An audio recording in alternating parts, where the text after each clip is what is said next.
Hi everybody, this is the Cricket Badger podcast. Each badger marks the track with its own scent. His black legs are short but very powerful for digging. The name badger probably comes from the French word bêcher, meaning digger.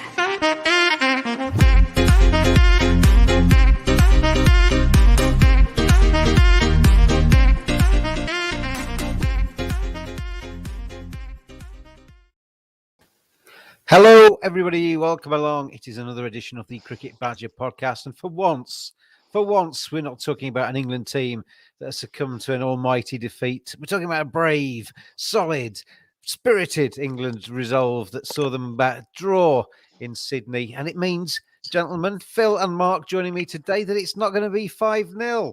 I'm going to bring you back onto this different picture because that looks better, doesn't it? It's not going to be 5-0, Phil. Yeah, well, we went back to our predictions. I think most of us suggested we might get away with one, and I think most of us thought the weather might be the key to that. So, it's all good. We'll take what we can get. It was still a gutsy performance, and some really creditable performances. Crawley came out of it looking excellent. Wood came out with his excellence as well. Bairstow's cracking knock. I'm particularly pleased with Bairstow because I certainly gave him a bit of stick for his knock in the last game, which I have to say pressed every last nerve that I have. But he was top quality in that first innings, and really pleased for him.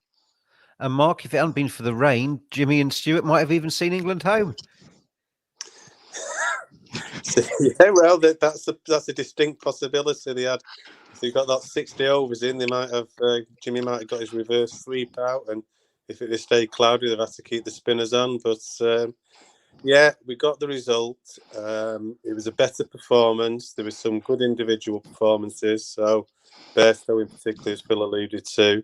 Obviously, Zach Crawley got some runs at the top of the order. Stuart Broad come back in and got 5 wickets.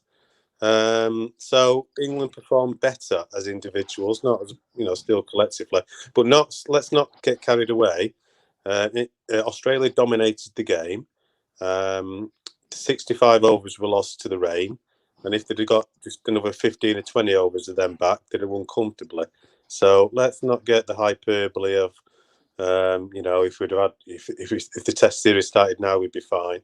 I don't think we would. But it was a much improved performance, and well done to those people who performed when they could have easily folded.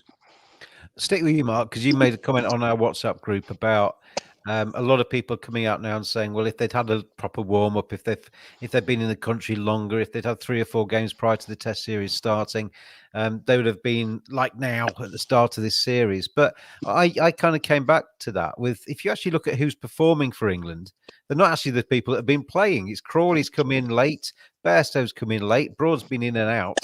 The ones that are actually stepping up and actually making a difference aren't the ones that have played more games.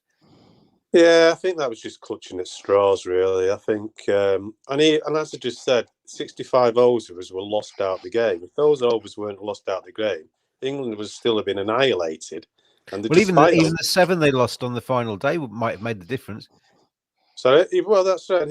England would have still lost, and we'd have been talking completely differently, 4-0. And 4-0 they were dominated in the game. Let's not forget it. They were dominated. It's just because our expectations have become so low. We're so pleased that, Zach Crawley has actually got some runs. He's not the next David Gower yet, but he's got some runs. We're pleased, and I'm really pleased that Bairstow looked like the old Johnny Bairstow a few years ago. And that's really, really good. And I'm pleased that Jack Leach showed a bit more rhythm. But it's just because we've come so low down that we're pleased about those things. But I don't think it made any difference if we'd played warm-up games now. All it needed was for Cummings to declare 20 overs earlier. And we were probably staring down at 4-0. I mean, Phil, I made that comment, actually. I was on another podcast earlier, and I said it was like Australia hadn't been watching England bat. They didn't need that many, did they? No, they didn't need that many. They knew the weather was coming. We thought the weather was going to be far worse. I mean, we were expecting gales and storms, etc. on day 5. We thought that was what was going to save us. And unfortunately, when we rocked up on Friday morning, it was reasonable weather. I mean, to anybody out there watching this, Please explain to me how we can put men on the moon, we can create vaccines, we can do all these incredible technological advances in the world, but every single app that you look at with weather tells you something different. I mean, you're better off just looking out your window, and that's in Bradford. I can tell what's happening in Sydney better in Bradford than I can do looking at the weather forecast. It's ridiculous. Yeah, but I mean, if you've got to expect the worst, they're already 3-0 up. He puts an ambitious total in. If he leaves us 300, it's still not going to be enough for. We're never going to chase down 300 on most tracks, and not on that track either. So to leave us closer to 4 just seemed I thought it was a bit of a waste opportunity. But Cummins hasn't got much wrong. Yeah, I mean, to be fair, even after the declaration, I thought he marshalled his troops in the field very well. He just flattened out a little bit that pitch, which gave England a little bit of a get out, didn't it? And let's start with some of the players then that we've been talking about. Zach Crawley, who I was a bit concerned about when they brought him back for the third Test match after averaging 10 for 12 months. You're thinking, chuck him out at the MCG. This is putting the poor kid on the hiding to nothing. He's only 23 still. But he actually did, Mark, look really good in that second innings. Anything loose, he put away for 4. Yes, he benefited from the fact that most of the fielders were behind the back because they were all in catching positions, but you still have to play the shots. He was leaving well outside of his off stump, and he looked a far better player. Yeah, he played well for a couple of hours. He played really well. He was pulling the ball well. He was driving it well. He looked a proper player. I mean, the key obviously is for him to do it consistently, and throughout his. I know you keep saying he's 23, is this, that, and the other, but he's got to put it together consistently. He has a habit of scoring cameos that look good for Kent and England, and then going on a run of low scores again. And sometimes you get players like that. Sometimes you get players who can look $1 million, but then and you invest in them, but they're just not consistent. And he has to find that consistency if he wants to be an England opener or a number 3 long term. He's got the ability. He needs to find the mental fortitude to play like he did on whenever it was Sunday. Know where his off stump is, and develop his game where he does put the bad balls away, but he's got to trust in his technique that he can defend as well. And that's what he showed the other night, or sort of daytime in Australia, middle of the night for us. But he has to get consistency into his game. And it's no longer people saying he's 23. He's played a few Test matches now. He's been around for a while. He has to get that consistency. There's no point getting 70 and then a run of low scores and then another 70. We need. I mean, if you look at his run of form since that 267 against Pakistan, which was on 21st of September 2020, since then 985, 1353, duck, 9522, duck, 1727, 612, 518, 77. There is nothing apart from 150. There is nothing for about 16 or 17 innings since the 267. Everybody was saying what a fantastic player. 267, he's the future, and then nothing since. Let's not get overboard. Like we not go overboard with the draw. Let's not go overboard with Crawley. He has to show consistency. We've had players like this in the past. There was a player a long time ago who played for Lancashire, so my age now, called Frank Hayes. He used to do the same, So he has to get that consistency in his game, and he'll only get that consistency by playing a consistent run of Test match cricket and first class cricket. And if he doesn't get it, then he will obviously get dropped again. But he's got to get the consistency, and he's got to work with the coaches and get the right mental attitude. Phil, Zach Crawley, I guess, after that 77 has cemented himself into the England team for the West Indies and beyond now, hasn't he? I mean, it's only 77 runs. It's 1 innings, but he's basically done enough to probably get him in that team for the next 12 months, hasn't he? Well, yeah. I mean, next in line was Mark and I. So, to be honest, someone had to stand up. What he's done is bought himself a bit of time. Thank goodness he scored some runs then. Yeah, exactly.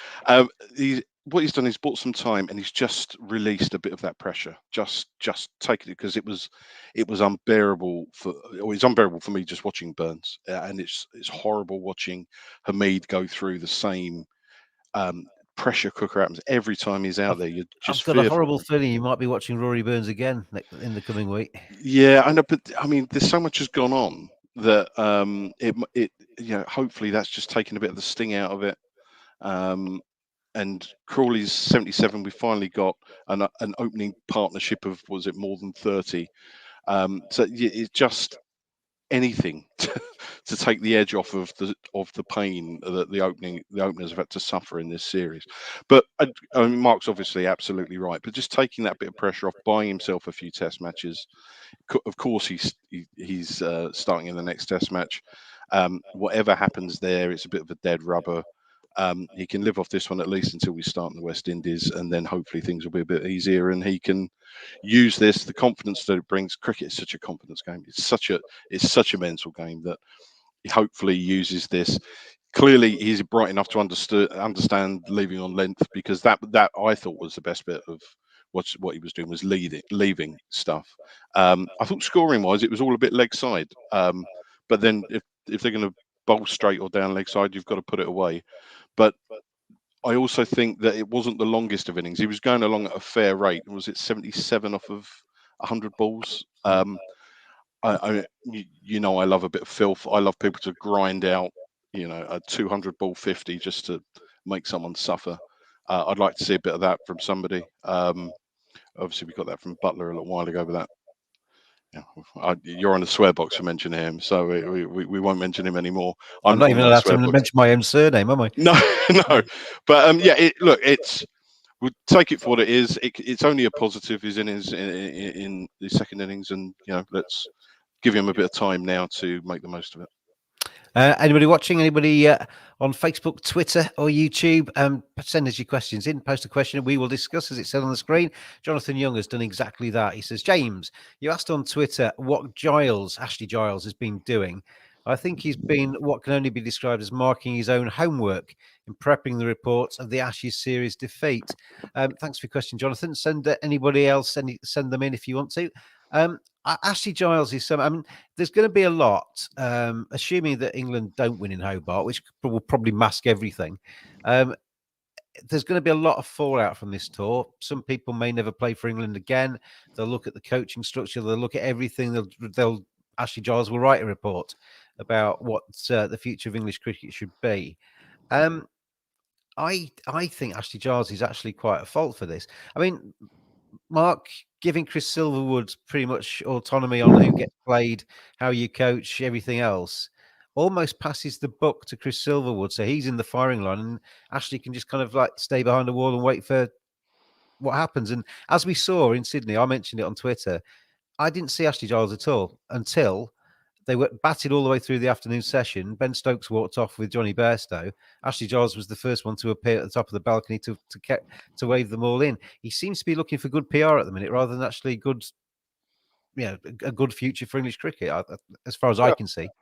The way they've set it up now, it's like a football club, isn't it? You've got your manager, and Ashley Giles is like the chairman or the chairperson. And therefore, when things are going wrong, the chairman usually sacks the manager and usually has a bit of spin on what should be done and what shouldn't be done. I mean, Giles in his interview last week, when he came over, I listened to the interview. It wasn't a very progressive interview. This is all I can say.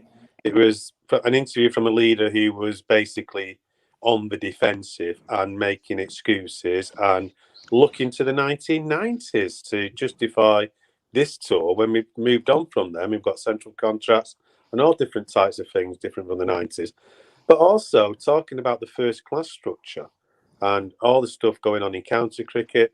Giles has known for years the problems in first class cricket.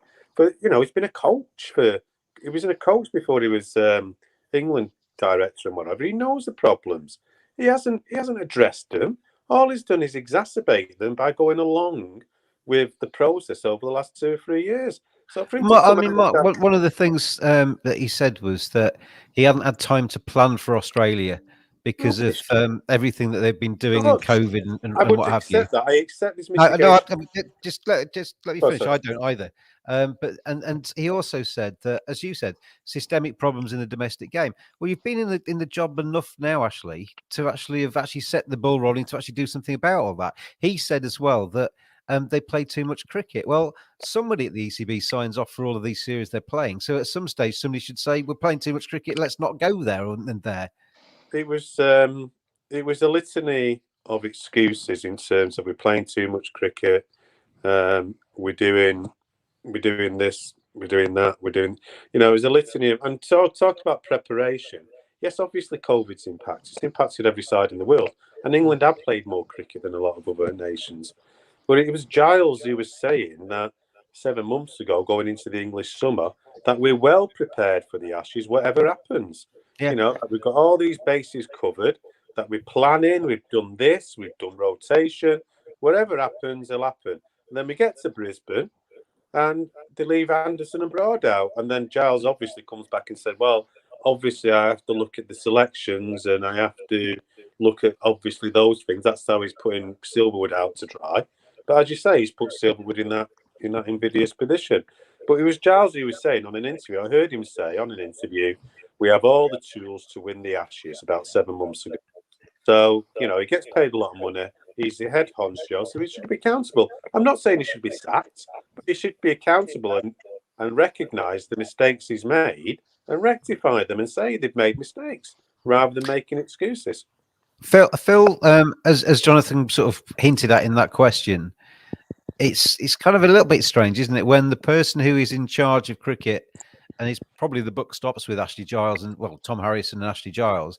It's Ashley Giles that's going to be writing the report to give to Tom Harrison, isn't it?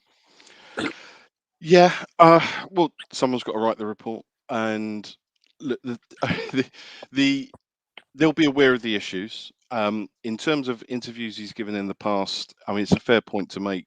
People are going to compare and contrast, but what else is he meant to say 6 months before an Ashes tour? He's not going to come out and say we're about to get 7 shades belted out of us by the Aussies. I totally agree, but I mean, I think, I don't know if either of you two listen to the Jonathan Agnew 6-parter on the BBC about how they were preparing for the Ashes, and all of these backroom staff, the nutritionists, the strength and conditioning, the coaches, the director of operations. They were basically describing it as no stone has been left unturned for this Ashes series. Yeah. And you know, they're all experts in their own fields. They've all got great instincts and the right intentions.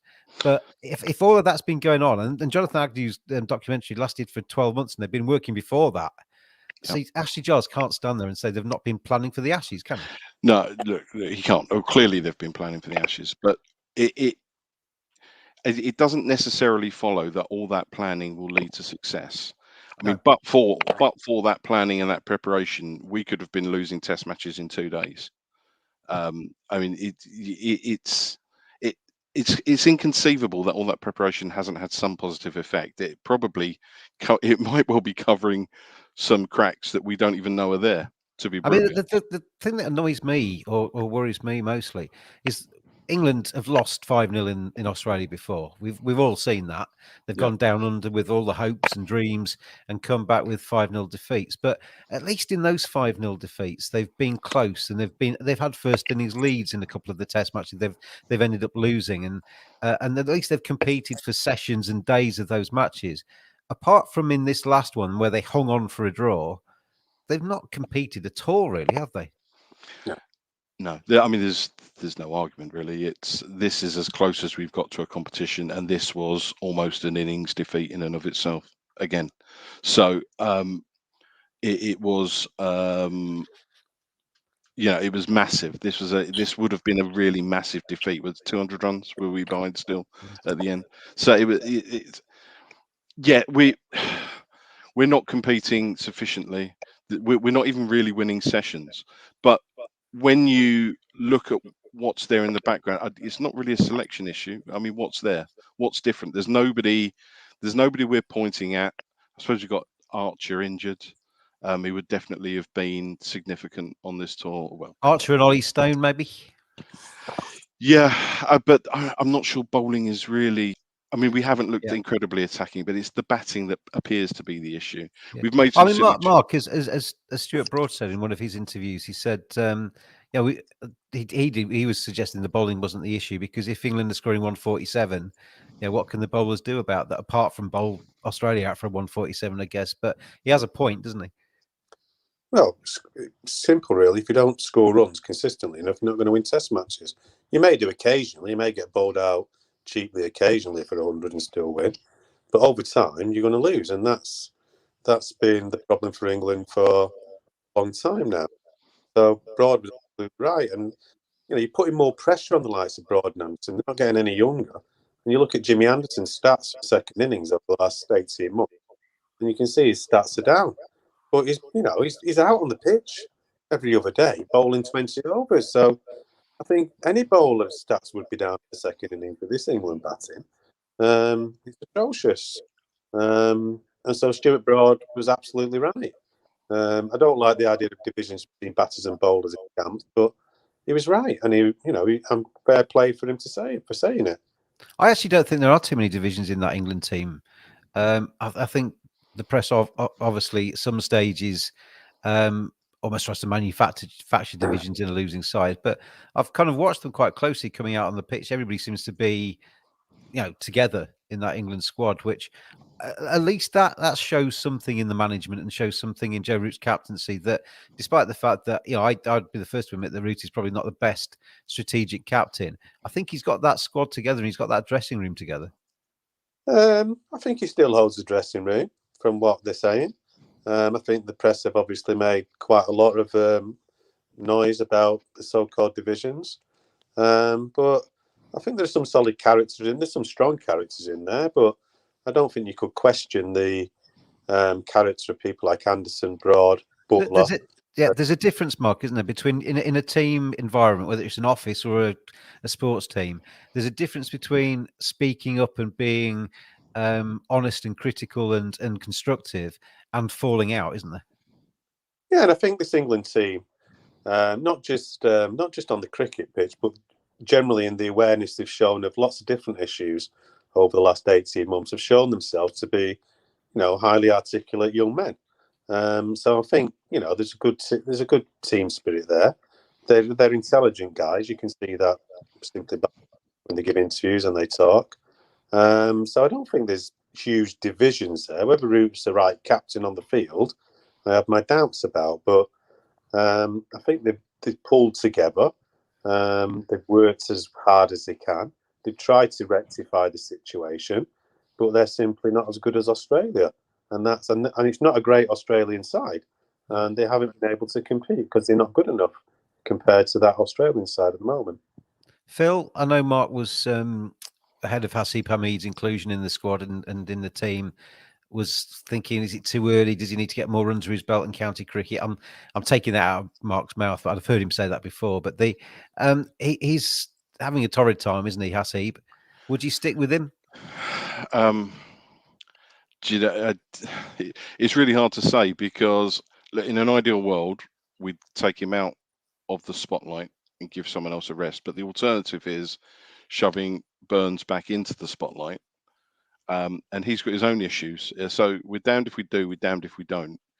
I'll be honest, I would probably take him out, and I'd probably stick Bairstow up there and just give him this test match now, to be honest, is just got to be done, gone out the way, and just put in a credible performance. We're not going to win anything other than pride. What we need to do is not damage young players anymore. Personally, I would take him out.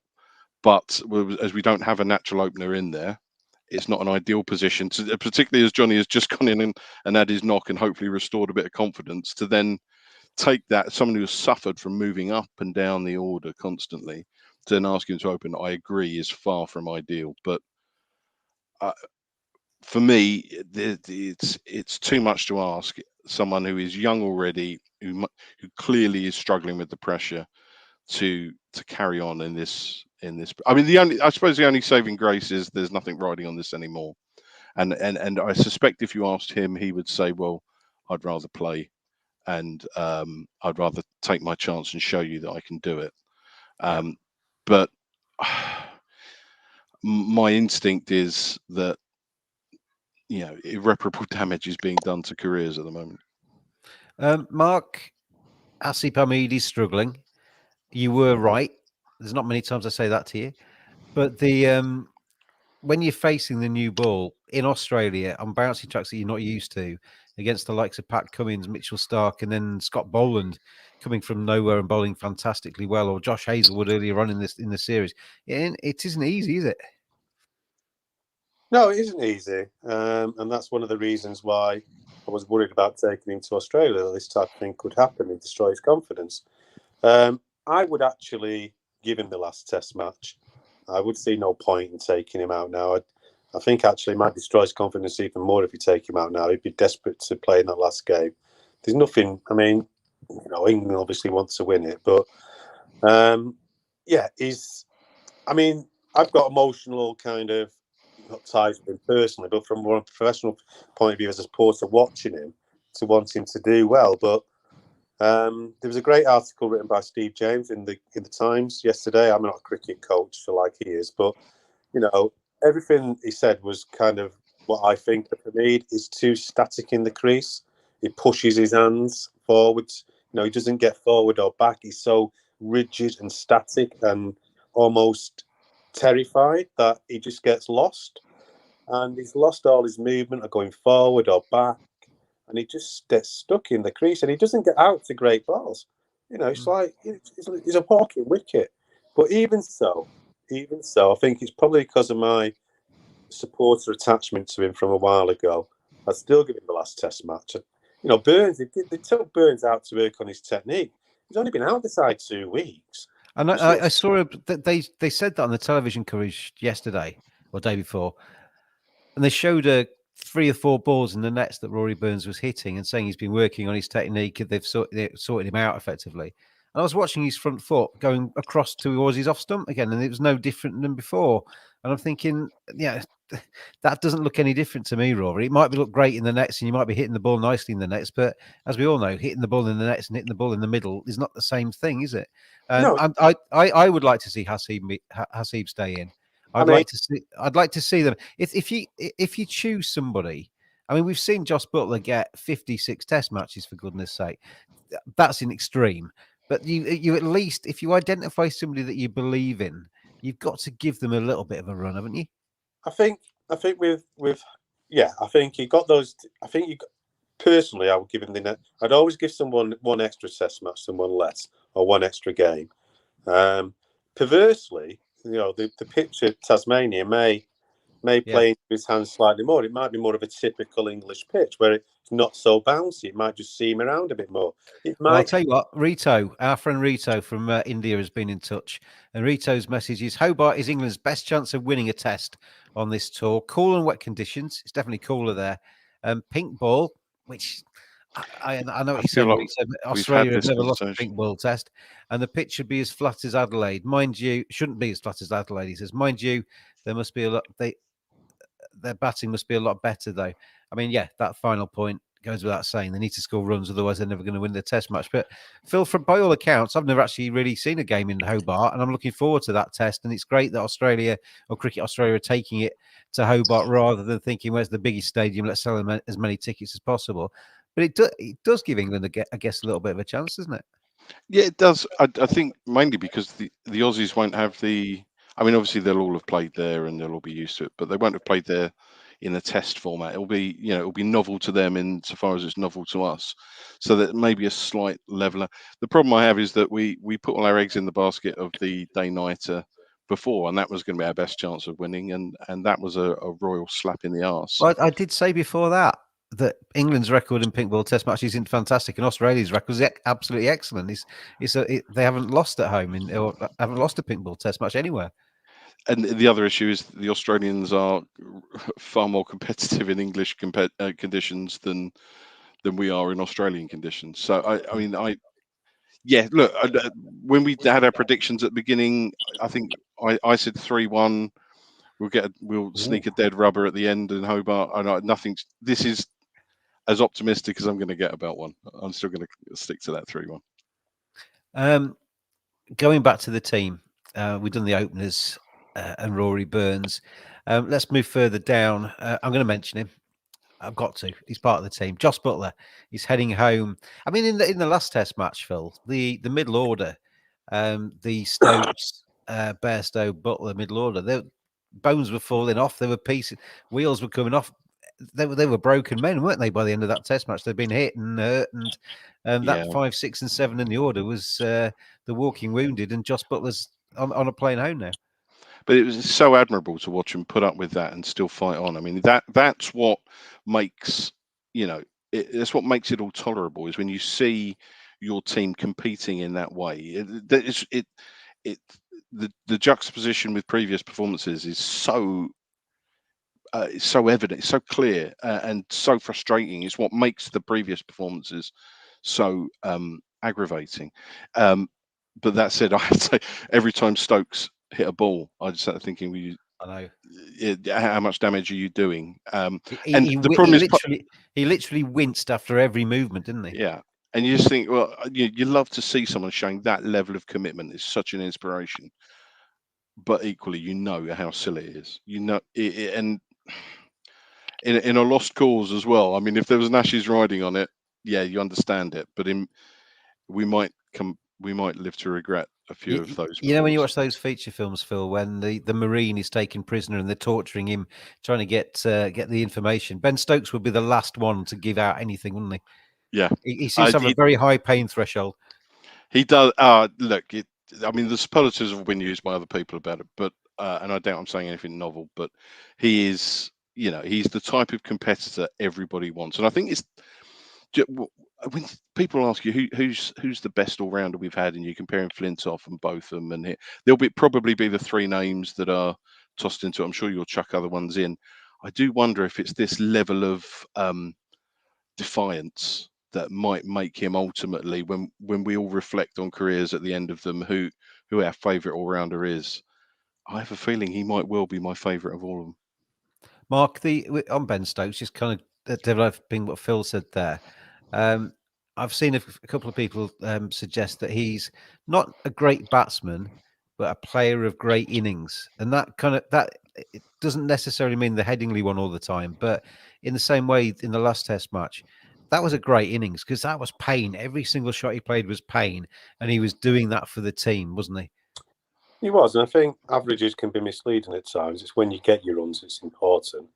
I think I'd take that a little bit back from Stokes, because I think his batting over the last 2.5 years has been relatively consistent. He averages in 42, 43. So his batting has actually been improving, whereas bowling has kind of levelled off a little bit. So I think he's technically a very good batsman. He's one of his, behind Drew, he's probably our best batsman, I would say. If I'm being honest, I mean, I know we haven't got many to choose from, but I think technically he's improved as a batsman as his career has gone on.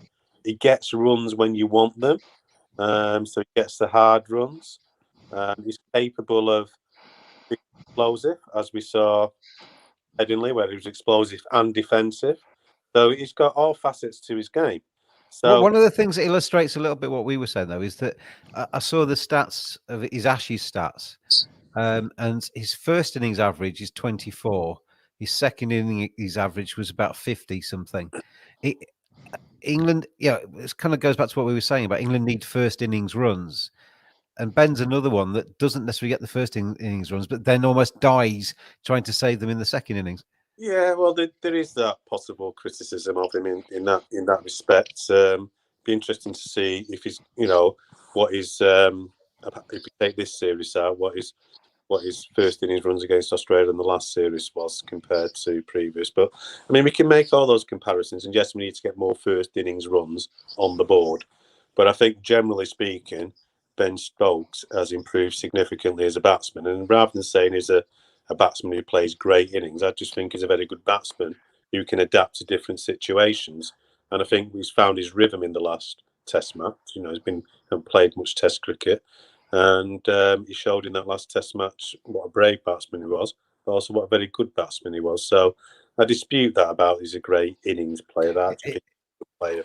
It shows what a mark he's made on Australians, though. I was talking to Lucas earlier on a different podcast, and Lucas was saying that even when Ben Stokes came to the crease, Lucas was still nervous that England might do something ridiculous and Ben Stokes might do something incredible and take them close to victory. Rito's been back on. He says the Fox feed that they watch in India did an analysis between Hamid and Marnus Labuschagne's techniques. It showed that Marnus was batting outside the popping crease and his hands were close to his body. Effectively, he was in control, whereas Hamid was stuck in the crease and was playing way in front of his body and was therefore lacking the control. So thanks for that, Rito. And I think that basically backs up what you were saying, Mark, about Hamid and the fact he probably needs to work a little bit on what he's doing. One man who's had to drive an awful long way over the last few days after playing in the Big Bash, gets the call. Apparently, he said to Ashley Giles, I'll come and I'll do this test match, but I want to play every single white ball game in the Caribbean once I get over there. He's kind of used his bargaining chip, Sam Billings, to make sure he gets the white ball games over in the West Indies. Because I think he might miss the first one.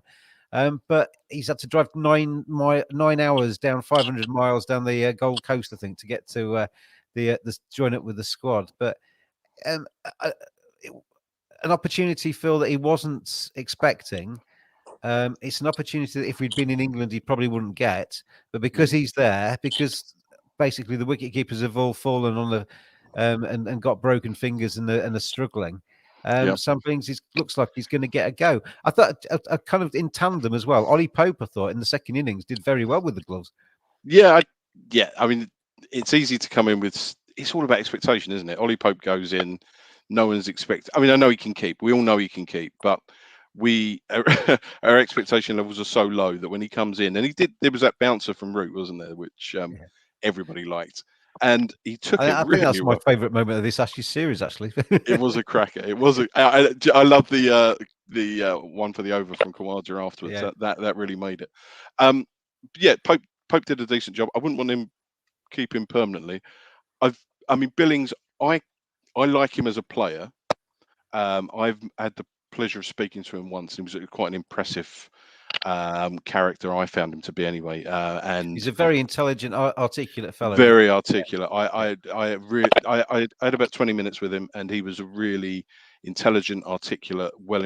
He just seemed very purposeful, and I've no doubt that he will bring a good attitude, quite an Australian attitude actually, to the dressing room. He's very confident, and hopefully he, low expectations given the way keepings have gone through the series. He can come in with the gloves and go with it. I saw Jack Russell tweeting today about Carey and saying that Australia is actually quite a good place to keep, presumably because the bounce comes up. It's all around your chest, so it makes it a bit, I suspect, a bit easier on the joints and a bit easier to take around head height. So hopefully he comes in, and in theory it should be a bit easier for him to come straight in with the batting.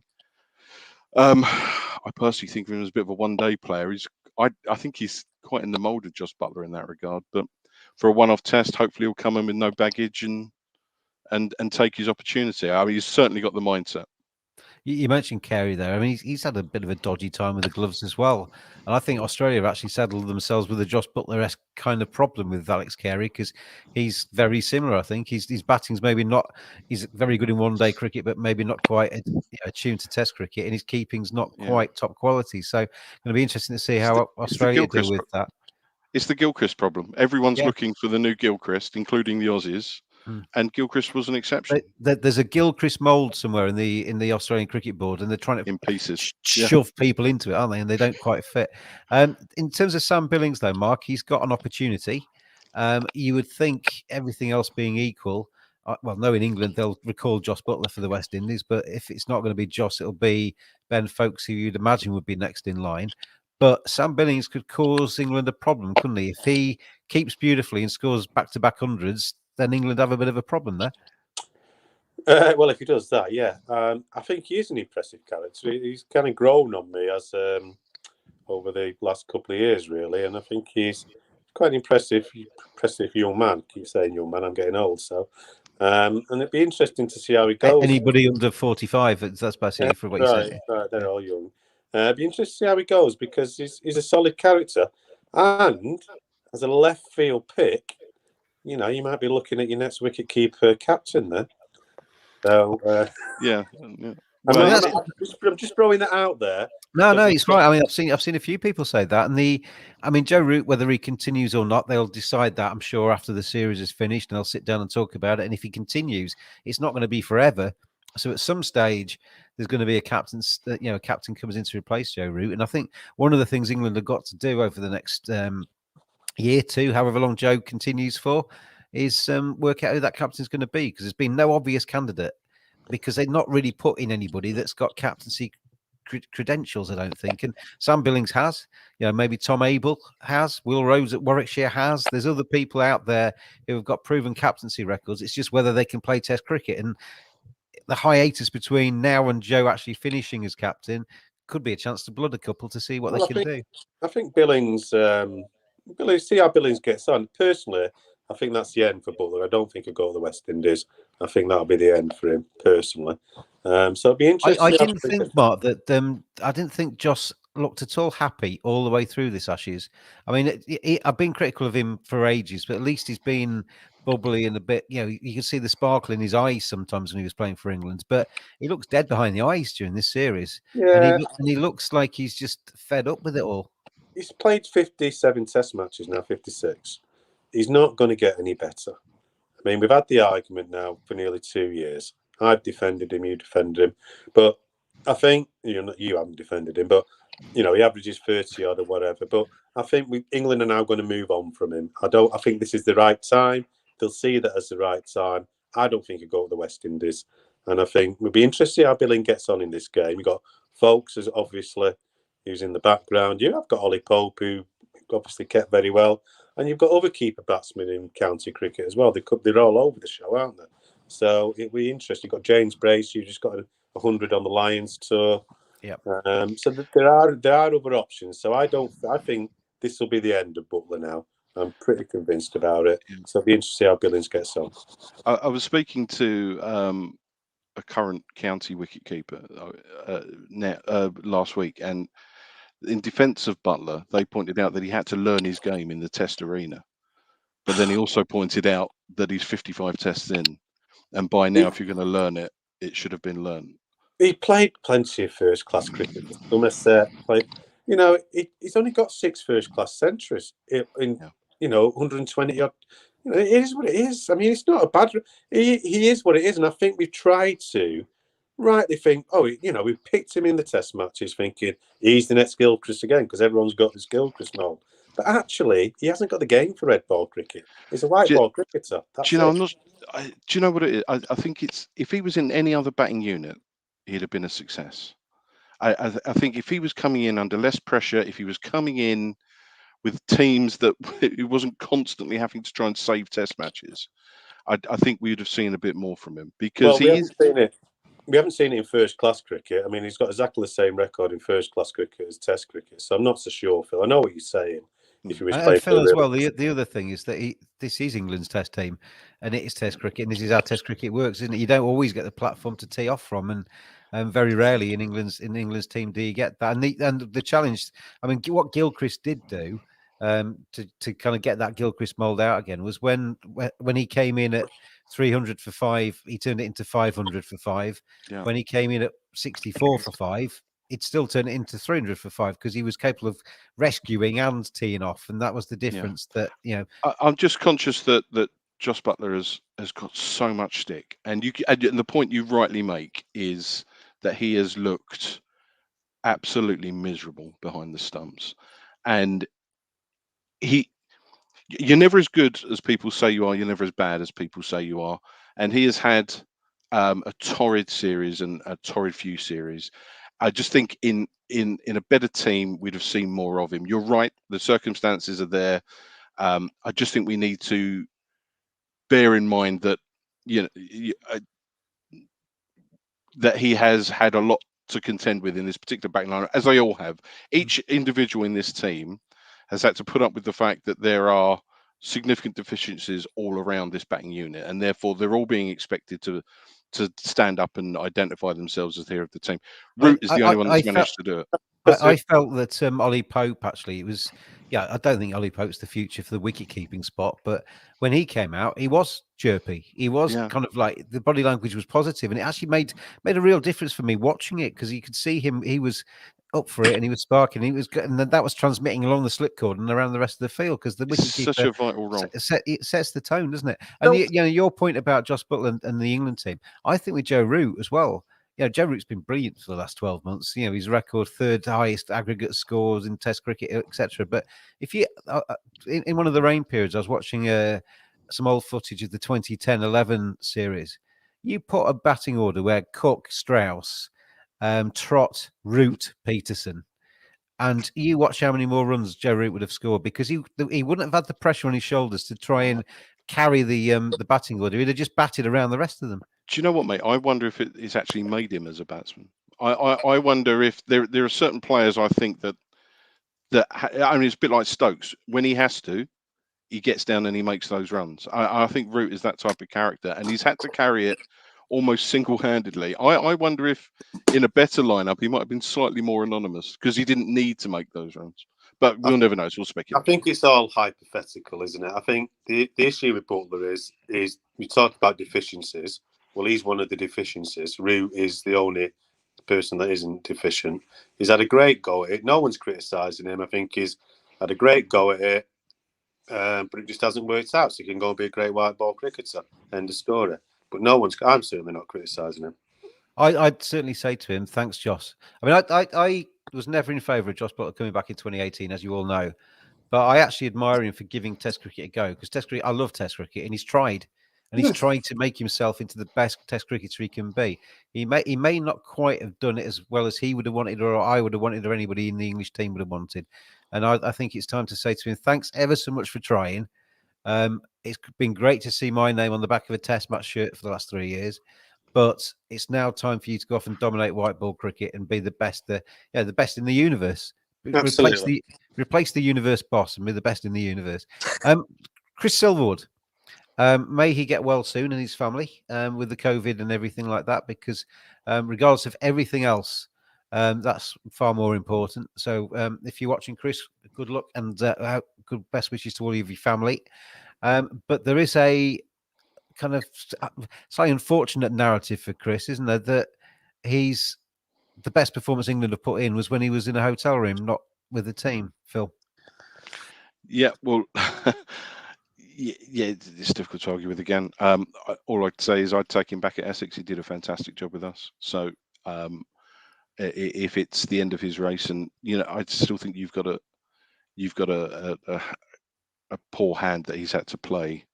Yeah, the cards he's been dealt, there aren't many that would have produced an Ashes winning team out of them. But it's hard not to imagine. I mean, there have clearly been mistakes made for which obviously he bears some responsibility for. So look, I don't think you're a bad.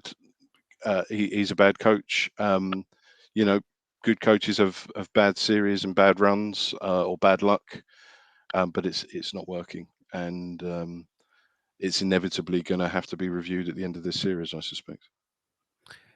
Is Chris Silverwood going to be Ashley Giles' fall guy, Mark? Probably. The roles should be a red ball coach and a white ball coach. They should be split. But Giles made that decision, as we've gone back to the beginning of the podcast. He will probably be Giles's fall guy. I feel sorry for him. I think he's a little bit out of his depth. However, unlike what most people say in the press, I'd be slightly contrary and say I would give him the tour of the West Indies. Bit like why I give him Hamid the last Test match. I think you've got to understand the circumstances he's been working under. You've got to recognise the mistakes that has been made, but you've got to give him an opportunity maybe to rectify some of those mistakes. I think that's a really good point, Mark, because I think that with batsmen as well. I think with Hamid's a good example. England pick a player because they're playing well, or they look like they could play well. They put them into the team. They might have a little bubble of success, or it might not be great from the start. But Test cricket is a step up for everybody. and you've got to get used to it, and you've got to try and work out what's required. You know, the fact that it's more intense, the fact it's over 5 days, you have to concentrate longer, etc. So as a batsman, you've got to work out the technical side of it, the mental side of it. That's not easy. So somebody that fails and then gets dropped doesn't ever get the chance to put that right. Whereas somebody that goes down that little dip and then actually comes back out the other side of it, actually understanding Test cricket a little bit more off the back of that, is then possibly even better equipped to then go on. And Chris Silverwood's the same, isn't it? You know, he'll have learnt some lessons from this Ashes. I think they put the structure in place. They've had a terrible 12 months in terms of Test cricket. Let's not beat around the bush. We know that. But they played all the best teams as well. Yeah, they played all the best teams. He deserves the West Indies. They might as well show the commitment to him through the winter and review it after the winter. I see no real point in getting a coach in right in the middle of the winter. Give him the benefit. Let him see see if he can turn it around. I think Giles needs to do that. He's got a structure there, and then it looks poor on Charles if he just dispenses with him after the Ashes. I think it just makes him look even worse. Does make him look like his fall guy. Who knows if they can get Kirsten before the West Indies? He might be tied up with the IPL. I don't know what he's doing. I think he has got a role. I think he has got a role in the IPL early season, and that's got a lot of money involved. So God knows where he'll come. I would give Silverwood the tour of the West Indies to see if he can turn it round, to see if he's learned from his mistakes, and to see if he can come up with a vision and a structure that works. Personally, it won't happen. They'll probably sack him because I think Root will carry on. I think the vibes now are that Root's going to carry on. So therefore, it seems a little unfair if Root carries on and Silverwood gets the push. The only thing against that, Phil, the only thing against that, Phil, is that the murmurings I'm getting through the press is that some of the players are happy for Root to carry on because they see him as one of their man, but Silverwood's maybe not been quite as popular. I mean, the only thing against that is that it's not, playing for England isn't about being mollycoddled, is it? It's about playing for England. Precisely. Yeah, I think you've answered your own point there, haven't you, James? Okay, well, thank you, Phil. Thank you for that. I mean, players are, yeah, they can have their views. I'm sure they'll all have coaches they prefer and coaches they don't. It's also, I mean, it's natural to try and find other reasons, natural to blame away from yourself. It takes a bit of insight to assess and realise your own failings. And look, ultimately, there's a squad there of 14 that have not delivered as a squad. There aren't many that haven't been asked. I think Lawrence, who's not played, Overton, Lawrence. Lawrence and Overton, yeah. Yeah, so there's not many that can say they haven't contributed to the debacle that we've seen. So yeah, I mean, I think Mark makes a really solid point, actually, that you think it's the wheels are already in motion for the West Indies, that I just from a logistical point of view, getting someone in now when squads are being selected, decisions being made about who's going, etc. It does seem late in the day to throw that all up in the air with a new. That's a good point, actually, because the white ball squad is probably in the air now. I think that they're setting off any day around here. They might have already gone. The white ball squad is going to the West Indies to play the one-day series. It's a totally separate squad to the Ashes squad. The Ashes guys then go home, have a week off, and then they head out at the start of March for the Test series. So Chris Silverwood's coaching staff, you'd imagine, it'll all been sorted out. They will be over there with the white ball team. It'll be his coaching staff that are out there, and then he'll presumably join them as quickly as he can. So just from a logistical side of things, as Mark was suggesting, Phil, if you're going to bring in AN or whether it's Gary Kirsten or somebody else, having that little bit of a run up and a bit of time to think about it, and then maybe at the start of an English series, having a new broom coming into sweep clean might be the right way forward. Yeah, I think I tend to agree with that. Yeah, but and also it's asking a lot of the new coach to come in and just pick up somebody else's mess and sort it out on the job. Well, they're Chris Silverwood's selections as well, aren't they? Yeah, so I think Mark's point is a powerful one, actually. That common sense should say you should keep it then for this series, and if he manages to see some recovery, it's his chance to redeem himself and show that he can do the job. Yeah, I fully agree with Mark. anything else you two want to get off your chest before we finish today? Anything burning in your throat that you want it to sail all the way through that I've never let you have the chance I to? can't say it on air, James. I can't say it on air. So. And you never got your call up, Mark, either, did you? You were I on didn't your get way at my one call stage. up. I didn't get my call up, but there's still time. There's still time. Well, I mean, if there's one thing that's really the glaring error on Chris Silverwood's CV, it's the fact that he's never called up Mark Hilton as the mystery spinner into the squad. Yeah, even just on a consultancy basis, that's all he has to do. There we Phil, go. anything you want to finish with? No, I mean, just hopefully now. I mean, what's the time difference for Hobart? When am I going to be staying up to? 4 a.m. start, I think. You can get up at 5 o'clock and see most of the play. I think it's a 4 a.m. start. It's a day nighter like the others, like the Right. Adelaide one. You can have a lie in 5 o'clock, so it's fine. Yeah, well, I mean, that's good news. It'd be nice to see a new venue and something to build on. In terms of selection, I suppose I'd like to see Lawrence get a game. I can't understand why he hasn't. I understand that maybe from a couple of people out there, he's maybe not looked as good in the nets as some of the others, and maybe he hasn't worked as hard. That's the feedback I'm getting. But on the basis that he was out there in early 2020 and was starring for the Lions and averaged 119, I think, across 6 matches for the Lions in Australia, in Australian conditions, against some pretty decent bowling attacks, then it kind of doesn't make sense to me that he hasn't been looked at yet. When England's batting has been absolutely woeful, they've got somebody out there that's actually got confidence in that environment. Which, so for me, Dan Lawrence has to come in, especially if if they haven't. If they have to replace Ben Stokes as well in the batting order, it would have to be Dan Lawrence, surely. Johnny Bairstow, hopefully his finger will be enough for him to come back into the team to bat, but might have to replace Bairstow as well with a broken thumb. So we'll see how that goes. It might be the walking wounded watching from the sidelines and a totally fresh side out there under Joe Root in Tasmania. But Phil, Mark, we'll look forward to watching that. I'm sure we'll chat after that game and at the end of the series to look back over the 5 matches, despite the fact that might feel a little bit like a wake rather than a celebration. But thank you for joining me today. Thanks for having us. Thank you. Bye-bye.